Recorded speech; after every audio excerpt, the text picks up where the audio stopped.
I was 8 years old when the Oslo Accord was signed. Oslo was something that my environment experienced, my parents experienced, but it became something that made an impact on all of Israeli society. It doesn't matter where you were or what you did, you experienced Oslo in a certain way, whether through your family that lived in Tel Aviv and suffered terror attacks.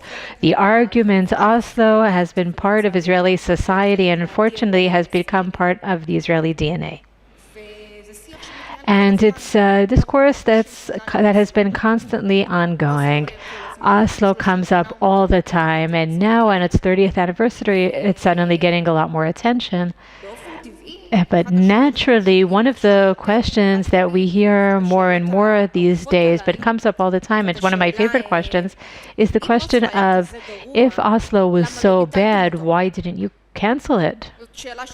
It's a question that we hear all the time in almost every forum. If Oslo was so bad, why didn't you cancel the agreement? And I think that there is a deep misunderstanding that's represented by the question, a misunderstanding of what Oslo was and what the agreement, what the accord meant.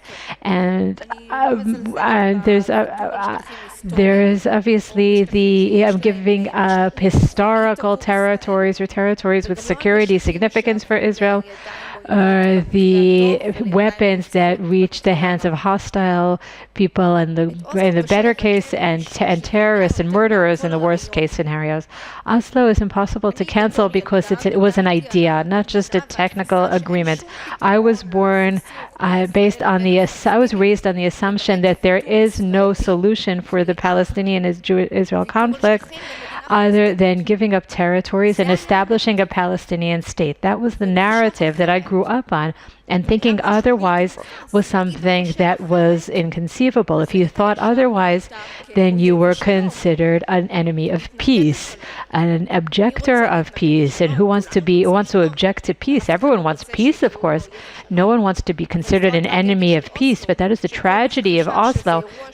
Anyone who thought that it was a tragic event for the people of Israel, for Jewish history, was considered an enemy of peace. And that is something that is ingrained even today. And that was something that was difficult and even impossible to cancel. And Oslo was a struggle between a dream and reality. The desire to take a dream, to take an aspiration that was completely emotional, and believe that your enemy, the person that you're facing, shares your dreams. And that didn't happen. And that's why the dream became a nightmare, because you can't make your enemy something that he is not. And there was a collision between our dreams and aspirations, the aspirations of many people in Israel, that the enemy is us, and that wasn't the reality. And there the dreams were shattered.